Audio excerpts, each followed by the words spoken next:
జగిత్యాల జిల్లా కోరుట్లలో police constable పై దాడి జరిగింది. ఈ ఘటనలో స్వల్పంగా గాయపడ్డ కానిస్టేబుల్ ను ఆసుపత్రికి తరలించారు. కోరుట్లలోని తాళ్ల చెరువు నుంచి 100 నెంబర్ కు కాల్ రావడంతో కానిస్టేబుల్ అక్కడికి చేరుకున్నారు. దీంతో ఇద్దరు గుర్తు తెలియని వ్యక్తులు కానిస్టేబుళ్లతో వాగ్వాదానికి దిగి దాడికి పాల్పడ్డారు. విజువల్స్ కూడా మనం క్లియర్ గా చూస్తున్నాం. అప్డేట్స్ మా ప్రతినిధి ప్రశాంత్ ద్వారా తెలుసుకుందాం. ప్రశాంత్, 100 నెంబర్ కి డైల్ చేసి మరీ పిలిపించి వారి మీద దాడి చేసినట్టుగా తెలుస్తోంది.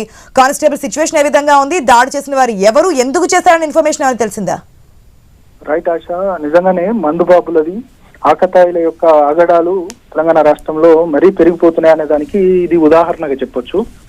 కొరుట్ల పట్టణానికి సంబంధించి తాళ్ల చెరువు దగ్గర నిన్న ఇద్దరు వ్యక్తులు మద్యం సేవిస్తూ చుట్టుపక్కల ప్రజలకు కనబడిన సందర్భం.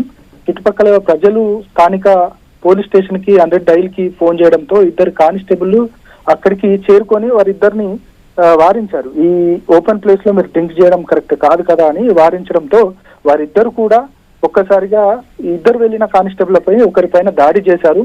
పూర్తిగా కొంత గాయాలయ్యాయి. అక్కడ వారి నలుగురి మధ్యలో తోపులాట జరిగింది. ఒక కానిస్టేబుల్ ని విచక్షణ రహితంగా కొట్టడం జరిగింది. ఆ తర్వాత ఆయన అక్కడి నుండి వారిద్దరు పారిపోవడం, ఆ ఇద్దరి ఆచూకీ ఇంతవరకైతే తెలియదు. పోలీసులు కూడా దర్యాప్తు చేస్తా ఉన్నారు. ఈ కానిస్టేబుల్ కి జరిగిన గాయాలకు మాత్రం ఇప్పుడు ఆయన ఆసుపత్రిలో ఉన్నారు.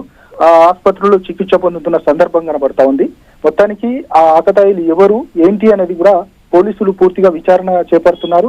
ఇంకా అట్లాంటి సందర్భము, అట్లాంటి సిచ్యువేషన్ రాకుండా పోలీసులు కఠిన చర్యలు తీసుకుంటామనేది కూడా ఉన్నతాధికారులు చెప్తున్న సందర్భం. ఆశ. Right Prashanth, thanks for the update.